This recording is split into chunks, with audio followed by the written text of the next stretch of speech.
Así que les invito a leer este precioso libro, capítulo número 6, de los versos 15 al 23. Así que el que haya encontrado esta porción que ya está en pizarra, Romanos 6, versículos 15 al 23, puede ponerse sobre sus pies y vamos a leer esta porción de las Escrituras en el nombre de Jesús. Y Pablo comienza con una pregunta retórica y dice: ¿qué pues? ¿Pecaremos? Porque no estamos bajo la ley, sino bajo la gracia. Y Pablo da una respuesta contundente y categórica: de ninguna manera. ¿No sabéis que si os sometéis a alguien como esclavos para obedecerle, sois esclavos de aquel a quien obedecéis? Sea del pecado para muerte o sea de obediencia para justicia. Pero gracias a Dios que aunque erais esclavos del pecado, habéis obedecido de corazón a aquella forma de doctrina a la cual fuisteis entregados. Y libertados del pecado, vinisteis a ser siervos ¿de qué? De la justicia. Y Pablo aquí dice, habla su corazón pastoral y dice: hablo como humano.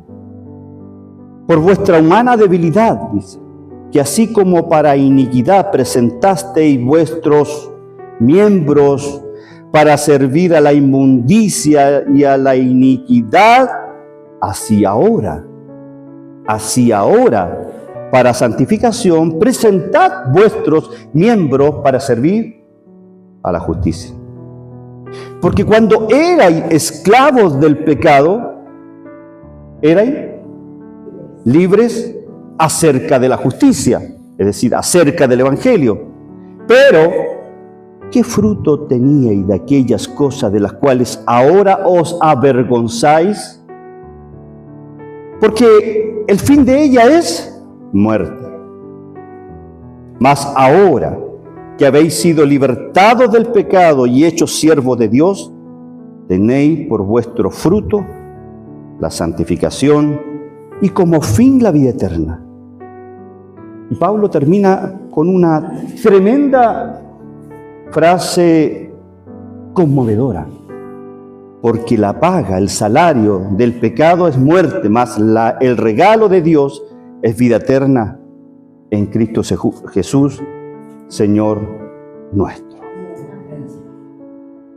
Título del mensaje es Libre para pecar,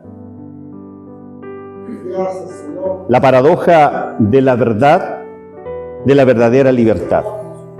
El título entonces es ¿Libres para pecar? Es una pregunta. La paradoja de la verdadera libertad. La verdadera libertad cristiana, hermanos queridos, no consiste en la licencia para pecar, sino en la gloriosa transición de ser esclavos del pecado a convertirnos en siervos voluntarios de la justicia, es decir, del Evangelio. Una transformación que nos conduce inevitablemente a la santificación y como fin supremo a la vida eterna en Cristo Jesús. Esa es la idea central de este mensaje. En el capítulo 15 de Romanos, el capítulo 5 de Romanos, o del 1 al 5 mejor dicho, Pablo había establecido una verdad revolucionaria. Versículo 20 del capítulo 5 dice: donde el pecado abundó, sobreabundó la gracia. Y esta declaración, sin embargo, podría llevar a una conclusión peligrosa en la mente de algunos. Y Pablo se preocupa de esto. Y Pablo, si la gracia de Dios se magnifica o aumenta cuando pecamos más, ¿no sería lógico continuar pecando para que la gracia siga abundando? Pablo ya había refutado esta idea en los primeros versículos del capítulo 6, del 1 al 14. Lo refuta y le dice: estáis más loco. ¿Cómo se le ocurre pensar que si abunda el pecado, sobreabunda la gracia? No se te ocurre pensar eso, le dice a los romanos.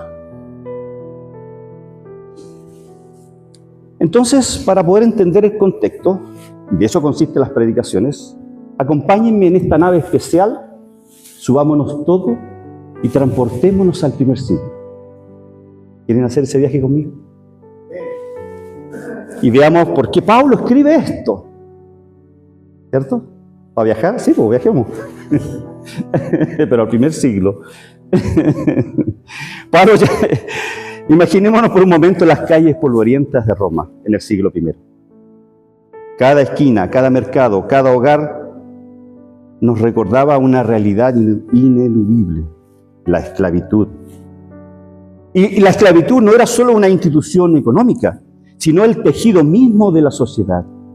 Sin duda, cuando Pablo caminaba por esas mismas calles durante sus viajes, veía esclavos, cargando aforas de agua, sirviendo en las casas de los ricos, trabajando en los campos. Por lo tanto, no hay ninguna razón para pensar que esto era solo teoría para él. Era la vida que Pablo vivía a diario. Veía esclavos en la esquina, veía esclavos por allá, veía esclavos en todos lados. Era la vida diaria, cruda y tangible. Los veía a diario. Los esclavos. ¡Ay, qué existencia la de ellos! No podían decidir dónde vivir, con quién casarse, ni siquiera qué comer. Sus destinos estaban completamente atados a la voluntad de su amo. Sigamos caminando en el siglo I por las calles de Roma. Pablo, con esa genialidad pastoral, estaba completamente atado, que lo caracterizaba, tomó esta realidad que todos conocían y la convirtió en una lección espiritual. Pablo, inspirado por el Espíritu Santo, toma esta idea y dice: algo debo hacer para que la iglesia, Unión Iglesia del Señor, 21 siglos después, lean Romanos y puedan entender esta paradoja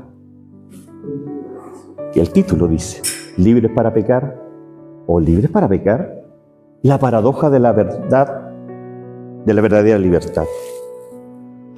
Está fuera de toda disputa que sus mensajes eran revolucionarios. Todos somos esclavos, ¿o no? ¿Somos todos esclavos?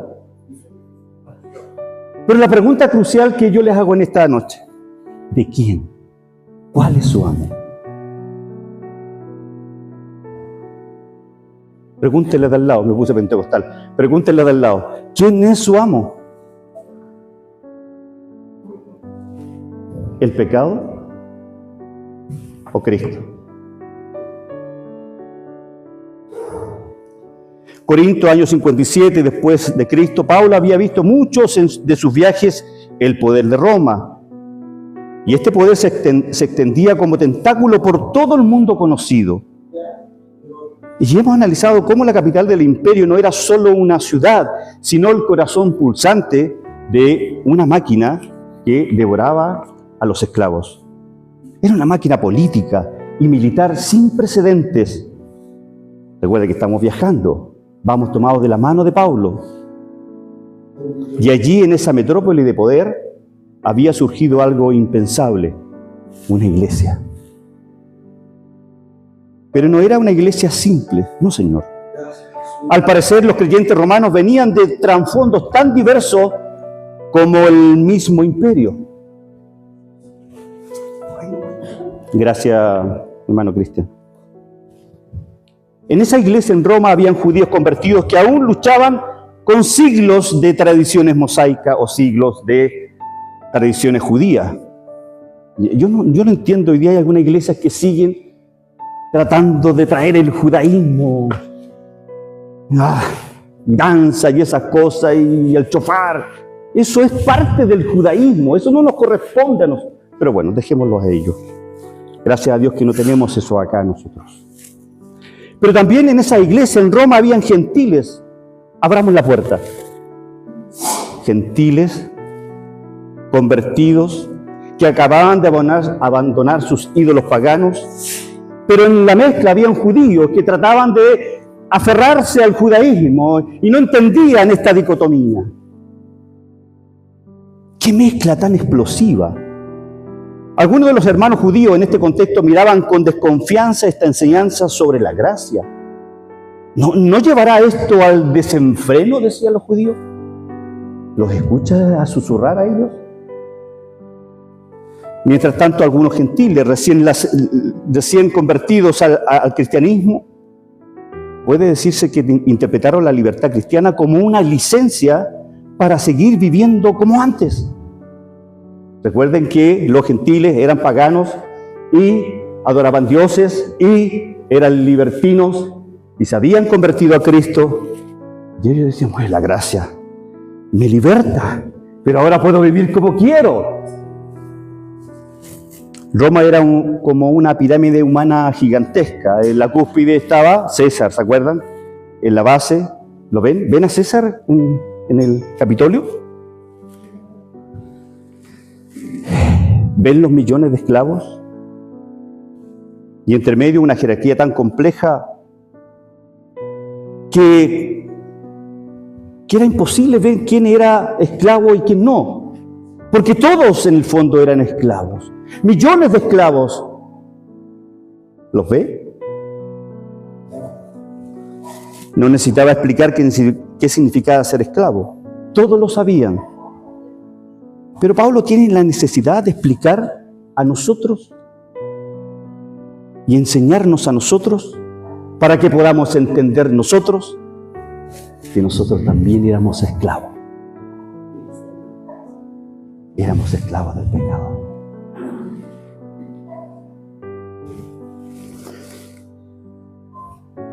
Pablo se encontraba navegando entre dos acantilados espirituales igualmente peligrosos. Por un lado, el libertinaje, esa idea seductora de que la gracia nos da carta blanca para pecar. El libertinaje moderno hoy, hermano, ya soy salvo por gracia, así que puedo seguir viendo pornografía, mintiendo en mis negocios o tratando mal a mi esposa. Total, Dios ya me perdonó todo. No saludo al hermano. No pretendo perdonar a nadie más. Total, ya Dios me perdonó y los demás me importan un carajo. Me perdonó mi pasado, mi presente y mi futuro. Total, la gracia lo cubre todo. ¿No es cierto? Pero por otro lado está el legalismo. Esa trampa ancestral que susurra que nuestras obras nos salvan. Eso es lo que dicen los legalistas, que nuestras obras nos salvan. ¿Cuál es el legalismo moderno? Si no leo mi Biblia todos los días, no oro por lo menos una hora, no voy a todos los cultos de la semana y no evangelizo regularmente, entonces Dios no puede estar contento conmigo. Mi salvación depende de mantener esta lista de actividades espirituales al día. Las chequeo. Oré, leí la Biblia. Hay muchos legalistas, hermano.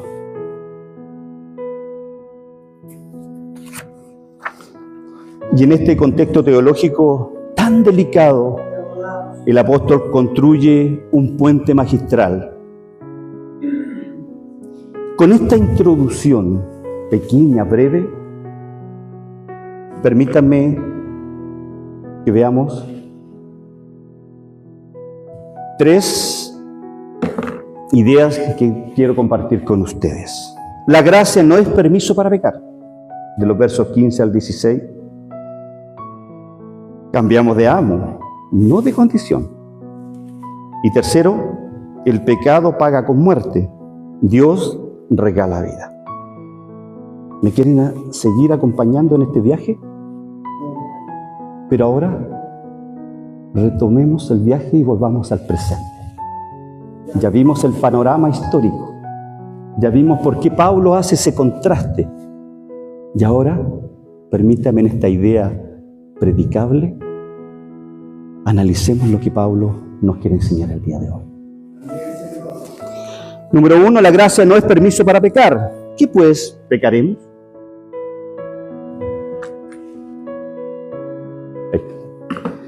¿Qué pues? ¿Pecaremos? Está en amarillo ahí. Porque no estamos bajo la ley, sino bajo la gracia. En ninguna manera. Ninguna manera es fuerte en el idioma griego.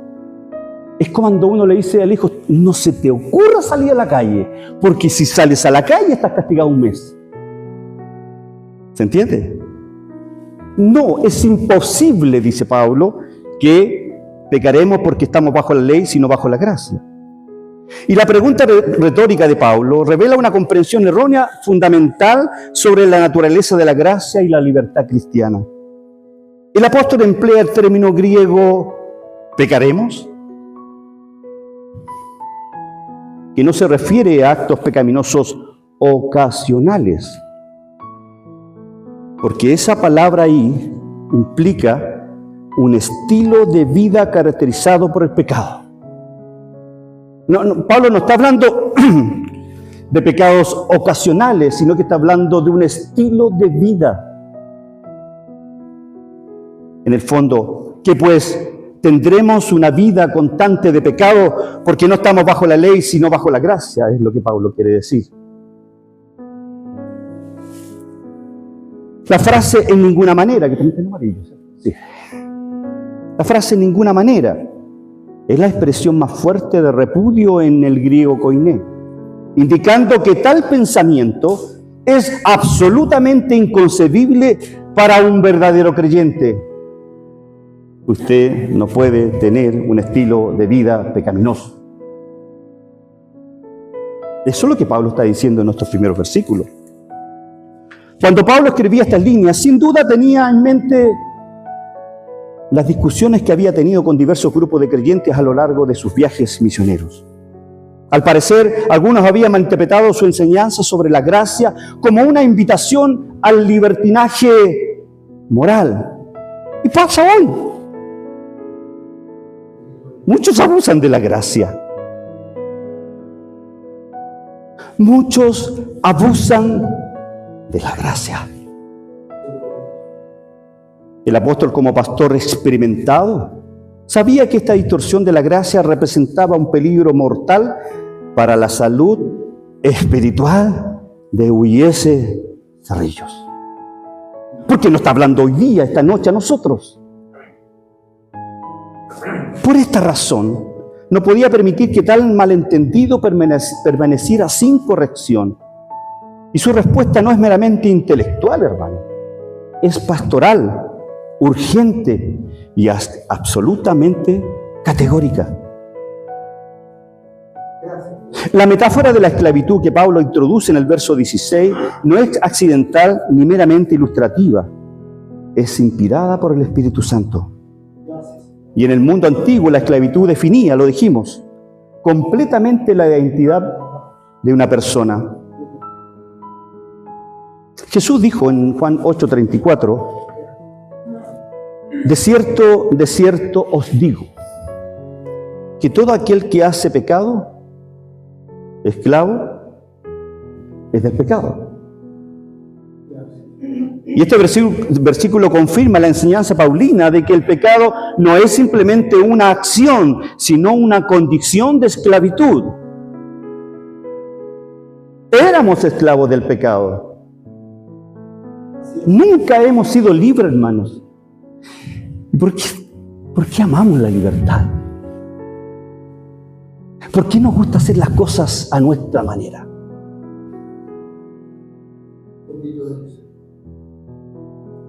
¿O usted es esclavo del pecado o es esclavo de Cristo?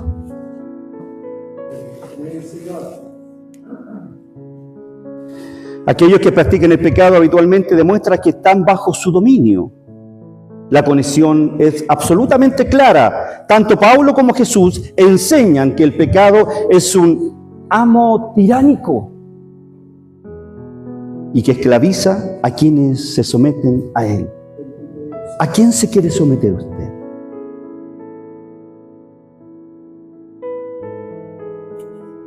La gracia, por lo tanto, concluyo este primer punto, no es una licencia para pecar, sino el poder divino que nos libera de la esclavitud del pecado para someternos voluntariamente a la esclavitud de Cristo. Hermanos queridos, ¿no es cierto que a veces malentendemos completamente lo que significa la gracia? He visto tantos creyentes que tratan la gracia de Dios como que si fuera una especie de seguro espiritual. Ya sabes, esa mentalidad. Puedo hacer lo que quiera porque Dios ya me perdonó todo. Qué tragedia tan grande. Qué mal entendido la gracia. Sin duda esta es una de las mentiras más destructivas que hoy día circula en nuestras iglesias. La gracia verdadera, esa gracia que nos costó la sangre de Cristo y no nos da permiso para pecar. Al contrario, hermanos, nos rescató del pecado. No es una excusa barata para vivir como el mundo. Es el poder sobrenatural que nos capacita para la santificación, para la consagración. Es la gracia de Cristo la que nos permite vivir vidas de santidad y por ende alejados del pecado. Pero aquí viene la pregunta que me quita el sueño. ¿A quién estoy sirviendo realmente en mi día a día? Y en este contexto debemos ser brutalmente honestos con nosotros mismos. No hay zona neutral, hermanos, en la vida espiritual. Y esto está fuera de toda disputa. Cada pequeña decisión, cada pensamiento que permitimos, cada acción que tomamos, todo nos empuja hacia uno de estos dos señores: el pecado o Cristo. ¿Servimos al pecado, que al final nos mata, o servimos a la justicia, que nos lleva a la vida eterna? Y hemos analizado esta verdad por años, pero me sigue impactando, hermanos. Nosotros, los cristianos, no eliminamos toda autoridad de nuestras vidas.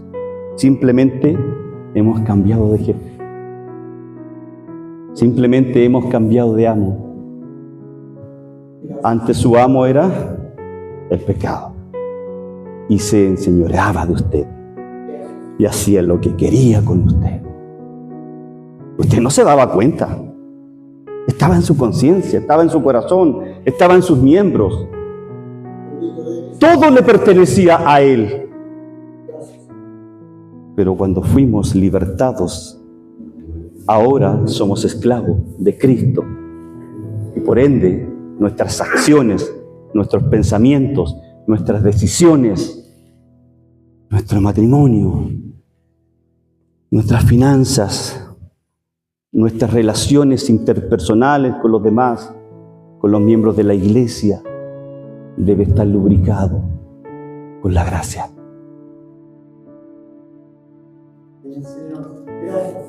Y esto ya nos lleva a nuestro segundo encabezado. Cambiamos de amo, no de condición. No voy a leer el texto.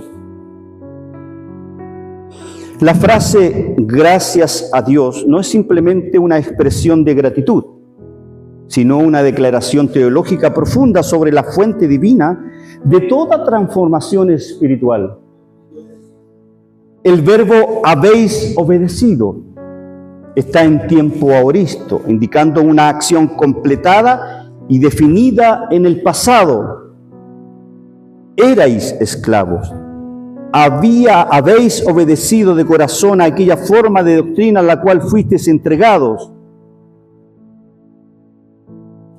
Esta obediencia no fue meramente externa, sino de corazón, dice el texto, señalando una transformación interna, genuina, que resultó en conformidad externa con aquella forma de doctrina. Me imagino al apóstol San Pablo, hermanos, escribiendo estas líneas con ojos brillantes de emoción. Ahí, en Efesios, escribiendo a los romanos, visualizando la esclavitud, visualizando la libertad en Cristo, tratando de explicarnos a nosotros hoy que no tenemos dos amos, que usted no puede obedecer a dos amos.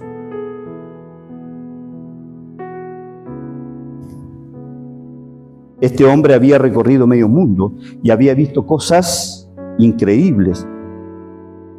Había visto prostitutas convertidas a Cristo, idólatras transformados en adoradores de Dios verdaderos, desesperados que encontraron esperanza eterna en Cristo.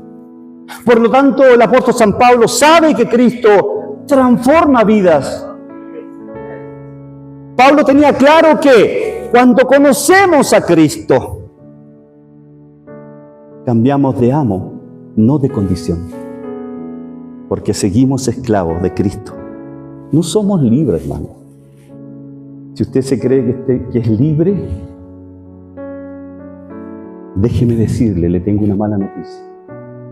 Usted no es libre.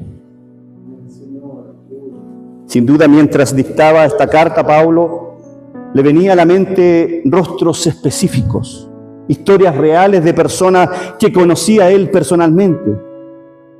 Usted y yo, hermanos, hemos visto y analizado muchas conversiones a lo largo de los años, pero me sigue maravillando esto.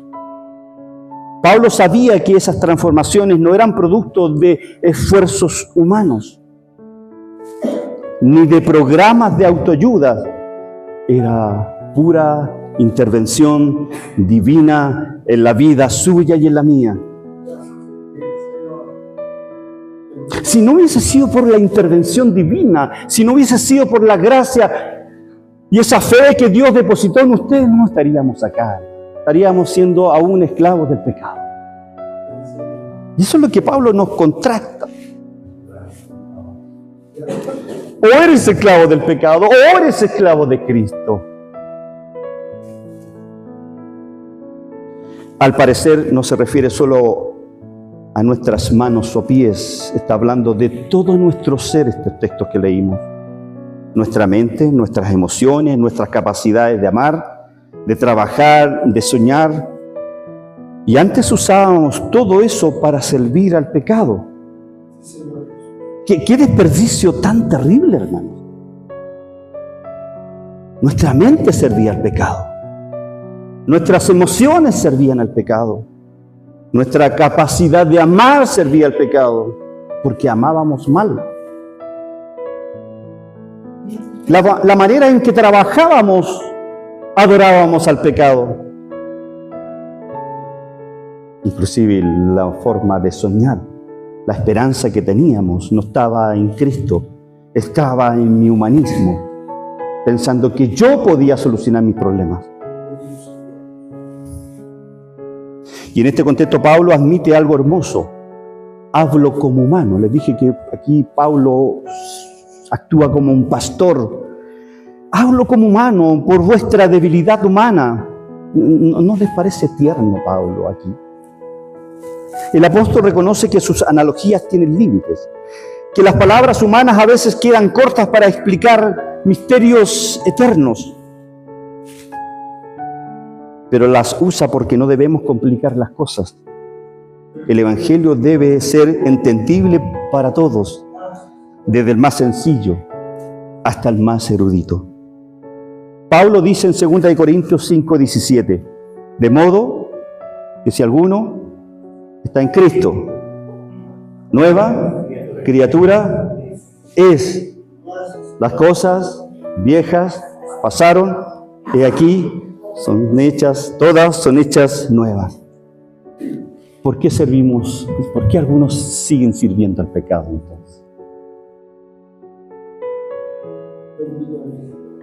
Porque cuando llegamos acá no mostramos el amor de Cristo al abrazarnos.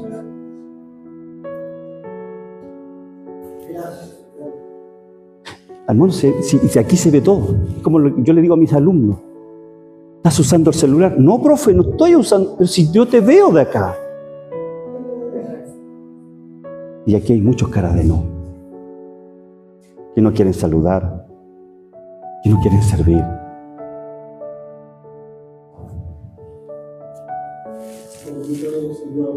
Este versículo de 2 Corintios 5:17 lo sabemos de memoria. Y completa perfectamente la enseñanza de Romanos capítulo 6, al enfatizar la naturaleza radical de la transformación cristiana. Ay, hermanos, qué gozo de hablar de esto. Me costó hablar de Romanos 6 porque es re complicado, hasta yo me compliqué. Cada vez que escucho el testimonio de alguien que ha sido genuinamente transformado por Cristo, se me eriza la piel. Sin duda no estamos hablando de cuentos de hadas o de psicólogos baratos. Estamos hablando del poder magnificente de la gracia transformadora. De ese poder estamos hablando. Pablo, durante todos sus viajes, vio personas que eran esclavas del pecado y que fueron transformados por la gracia soberana y ahora servían a Cristo. Y Pablo quiere enseñarnos esta noche esa gran verdad, hermanos. ¿A quién sirve usted? Nos vamos a meter todo en el saco. ¿A quiénes servimos nosotros? ¿Somos esclavos de Cristo? Y usted me va a decir, amén, ¿cierto? ¿O somos esclavos del pecado? Todo guarda en silencio.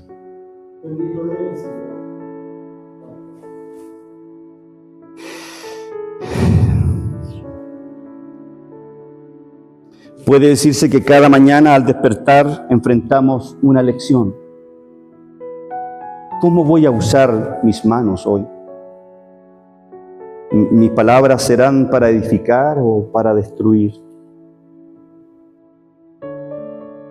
¿Mi mente se va a enfocar en lo puro o en lo corrupto? Cuando empiece a hacer zapping en el celular y vea a una mujer hermosa, ¿la voy a saltar? ¿O me voy a quedar unos segundos mirándola? Los hombres.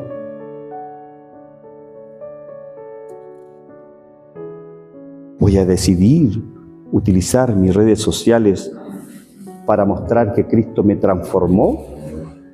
¿O voy a seguir usando mis redes sociales para mostrar que Cristo aún no me transforma y que sigo siendo el mismo de antes porque tengo que agradarle a mis amigos antes de Cristo? ¿No puedo mostrar a Cristo en mis redes sociales porque me van a decir canuto? ¿O Cristo me transforma completamente? ¿O seguimos siendo esclavos del pecado?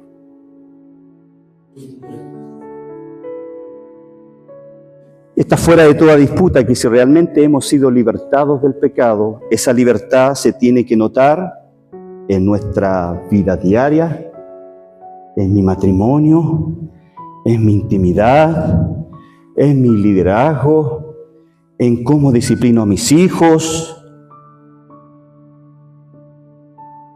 en cómo saludo a mis hermanos, en cuánto amor entrego a mis hermanos, en cuánto amor entrego a mi compañero de banco, a mi compañero de universidad, el cómo hablo.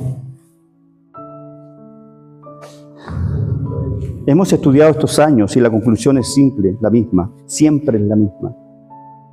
Nuestras amistades, nuestros chistes, lo que vemos en la tele, cómo manejamos el dinero, cómo tratamos a nuestra familia, todo, pero todo debe reflejar que somos nueva criatura.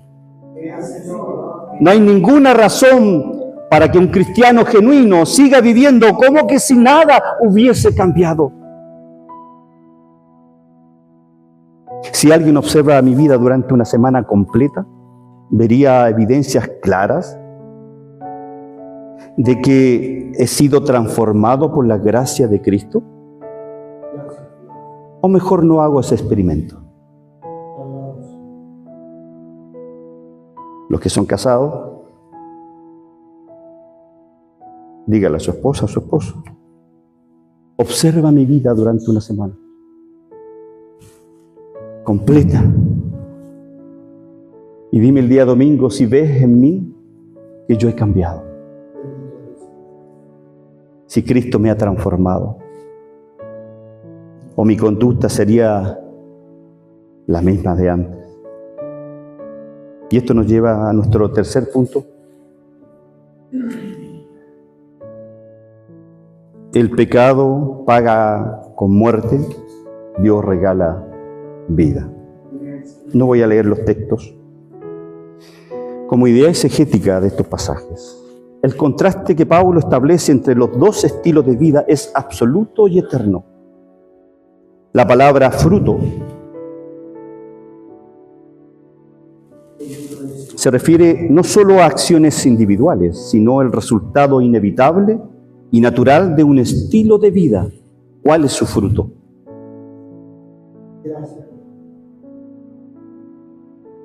¿Cuál es su fruto? La frase de las cuales ahora os avergonzáis indica que la conversión genuina produce una perspectiva sobre el pecado pasado. Porque cuando erais esclavos del pecado, erais libres acerca de la justicia. Pero ¿qué fruto teníais de aquellas cosas de las cuales ahora os avergonzáis? ¿Cuánto nos avergonzamos de lo que hacíamos antes? Yo soy el primero. Yo me avergüenzo de lo que yo hacía antes de Cristo. El término paga se refería originalmente a la ración de un soldado, sugiriendo que la muerte es lo que el pecado gana o merece como compensación por sus servicios. Pablo, al escribir esto, lo está haciendo desde la experiencia. Acuérdense, por donde andaba veía esclavos. Sus 3 viajes misioneros veía esclavos. En Roma, millones de esclavos. Pablo, al escribir esto, esta carta, este capítulo 6 y 7, lo hace desde la perspectiva pastoral, pero también de la experiencia. Y toma las lecciones espirituales y las transforma en pasajes bíblicos. Había visto de primera mano la condición trágica del ser humano sin Cristo. Estaba lleno de idolatría el Imperio Romano, lleno de paganismo, lleno de cosas que obviamente no le agradaban a Cristo. Pero ¿qué podían hacer ellos si estaban dominados por esa sociedad romana, por la ideología romana? ¿No le parece habitual o similar lo que ocurre hoy día en nuestro país? Tenemos una alumna, Madeline, que es cubana.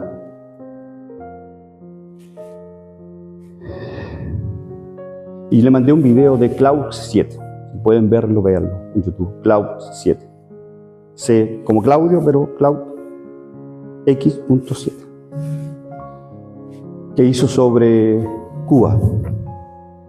Y se lo mandé a esta hermana que es parte de nuestro instituto. Y me decía que lo que Klaus había mostrado, hablando del Imperio Romano, de lo difícil que era predicar ahí. Aquí, hermano, no hay libertad. Y me mandó fotos, videos cerca de su casa y es terrible, hermano. Aquí, en nuestro país, tenemos libertad para predicar. Aquí nos paramos en la esquina a predicar y nadie nos dice nada.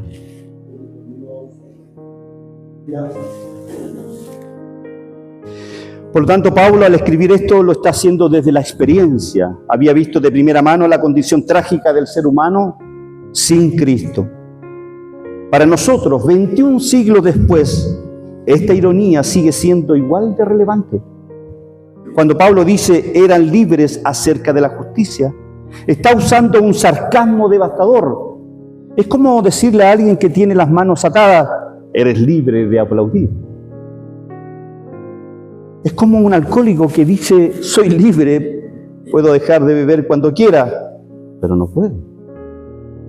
Como un mentiroso compulsivo que afirma, tengo libertad para decir la verdad, pero siempre miente. como alguien endeudado hasta el cuello que declara: soy libre de ser generoso, pero no tiene nada que dar. Pablo, al escribir esto desde su experiencia pastoral, sabía que la persona no regenerada, o mejor dicho, no habiendo nacido de nuevo, puede hacer cosas buenas externamente, pero no puede producir la justicia que Dios quiere. Una persona sin Cristo puede hacer cosas buenas, pero no son las cosas que son justas para Dios, es lo que Pablo está diciendo. Porque hay personas, amigos nuestros, que no son cristianos y son personas que hacen cosas buenas, pero están contaminadas porque ellos son esclavos del pecado. Su mente, su condición, sus palabras, sus deseos están llenos de pecado.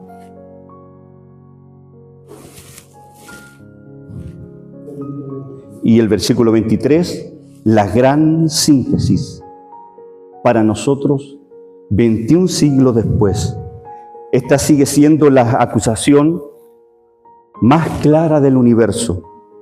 Y Pablo contrasta dos realidades, yo no estoy terminando. Lo que merecemos, muerte, no solo dejar de respirar, sino separación eterna de todo lo bueno, el inconverso. Y lo que recibimos cuando estamos en Cristo, vida eterna. No solo existir para siempre, sino en comunión plena con el Dios del universo. Pablo, al escribir esto, lo está haciendo desde la certeza de alguien que había experimentado ambas realidades. Pablo experimentó estas dos realidades. ¿O no? Antes de Damasco, Pablo era esclavo ¿de quién? Del pecado. Se conocía toda la ley, ¿cierto? Pero camino a Damasco, tal y cual ustedes y yo tuvimos un encuentro con Cristo. Y Pablo habla desde estas dos miradas: la muerte espiritual antes de Damasco y la vida eterna después de su encuentro con Cristo. Y es la que yo espero que todos nosotros tengamos: a Cristo, y que seamos esclavos de Cristo, no esclavos del pecado. Romanos 6:14 dice: porque el pecado no se enseñoreará de vosotros, pues no estáis bajo la ley, sino bajo la gracia. Mucho más, pero por la hora lo dejamos hasta aquí. A manera de conclusión, hermanos, al concluir nuestro recorrido por este viaje al pasado, y al analizar estos pasajes transformadores de Romanos 6, versículo 15 al 23,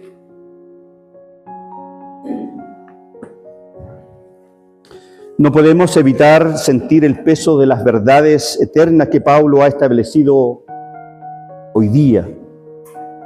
En primer lugar, hemos visto que la gracia de Dios nunca puede ser utilizada como excusa barata para el pecado.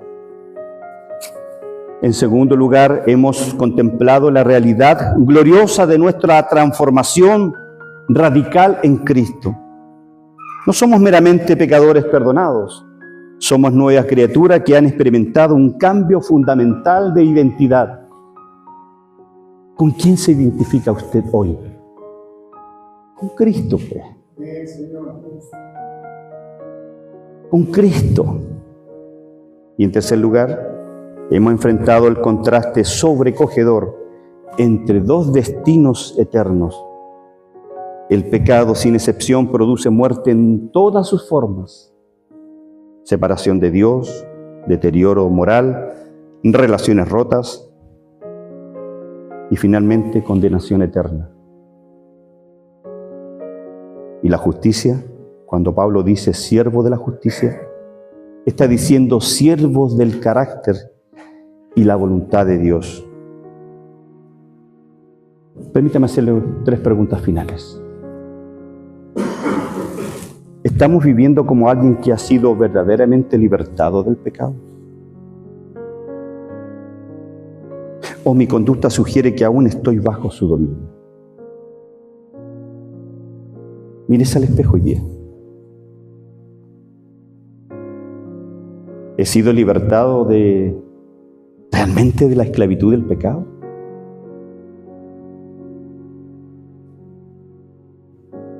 ¿O mi conducta sugiere que aún estoy bajo su dominio?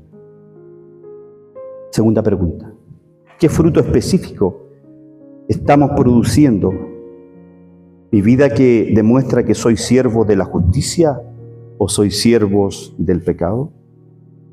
Y la última pregunta. ¿Cómo puedo presentar más completamente mis miembros al servicio de la justicia en las áreas en que me desenvuelvo?